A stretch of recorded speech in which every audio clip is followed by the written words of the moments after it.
बिस्मिल्लाहिर्रहमानिर्रहीम। ये प्रॉब्लम यानी ये आर्टिकल वेक्टर एनालिसिस का है। एंगल बिटवीन टू प्लेन्स, ये दो प्लेन्स के बीच का एंगल। यहाँ पर हम दो प्लेन के इक्वेशन लिख लेते हैं। पहले एक प्लेन का इक्वेशन माना दे रखा है r dot n1 is equal to q1। इसी तरीके से दूसरे प्लेन का equation r dot n2 is equal to q2। ये दो अलग अलग हमको प्लेन के माना की इक्वेशन दे रखे हैं। हम लोग जब जानते हैं कि n1 n2 क्या होता है। ये पहला जब प्लेन है तो इस प्लेन पर जो परपेंडिकुलर यानी नॉर्मल होता है वो n कैप होता है, n1 कैप। इसी तरीके से दूसरा जो होगा प्लेन, उस पर परपेंडिकुलर यानी नॉर्मल जो वेक्टर होगा उसे कहेंगे n2। तो यहाँ पर इन दोनों प्लेन को हम रफली बनाते हैं। तो माना कि ये तो लाइन दिखाई पड़ रही है, लेकिन आप इसे प्लेन कंसीडर करेंगे, क्योंकि जब इसका हम इस तरीके से देखते हैं, जैसे एक प्लेन है, इसको ऐसे देखेंगे तो एक क्रॉस सेक्शन देखेंगे तो एक लाइन बनेगी ये। तो इसे समझना आसान होगा, क्योंकि 3D को हमें 2D में पढ़ना है। तो अब इस प्लेन पर नॉर्मल माना कि पहला वाला प्लेन ये है, माना इसका नॉर्मल ये हो जाएगा n1 हो जाएगा। ऐसे दूसरा प्लेन ये है और इसका नॉर्मल हो जाएगा माना कि ये 90 डिग्री n2 हो जाएगा। तो इन दोनों प्लेन के बीच का एंगल अगर थीटा है जिसको हमें फाइंड करना है, तो एक्चुअल में वो थीटा यहाँ पर आके बनता है, क्योंकि ये 90 डिग्री हो जाएगा और ये 90 डिग्री हो जाएगा। और इस एंगल को हम फाइंड करें अगर, तो चारों एंगल का सम, अगर इसको फाई कर दें थोड़ी देर के लिए, तो चारों एंगल का जो सम होता है 360 होता है। यानी थीटा प्लस ये 90 प्लस ये 5 और प्लस ये बचा 90, चारों एंगल 360 हो जाएगा। तो इस तरीके से 5 की वैल्यू अगर निकालें तो 180 इसमें से माइनस हो जाएगा, क्योंकि इन दोनों का सम 180 हुआ।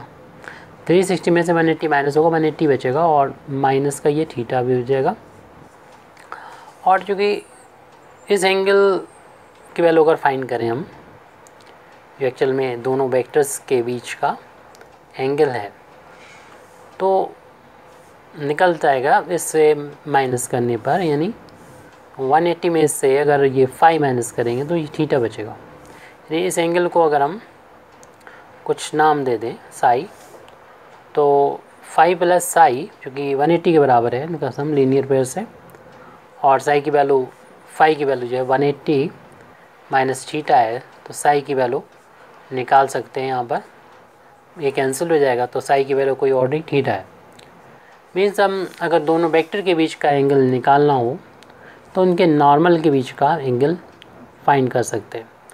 तो नॉर्मल के बीच का एंगल यानी n1 और n2 का, तो n1 और n2 के बीच का एंगल भी वही होगा, यानी थीटा होगा।